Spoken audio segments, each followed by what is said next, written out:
guys!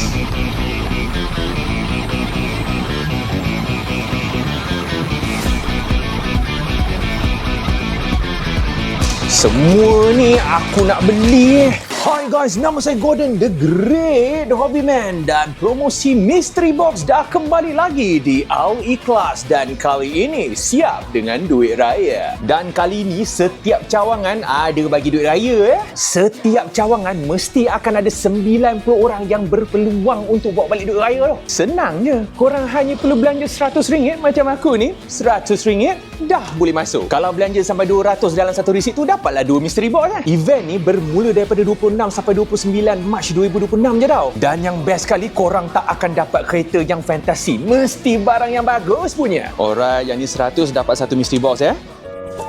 Wow! Putih Ais Elsa! Apa benda?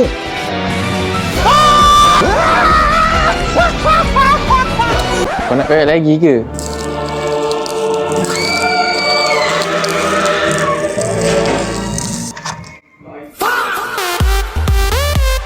Simpan kotak buat apa?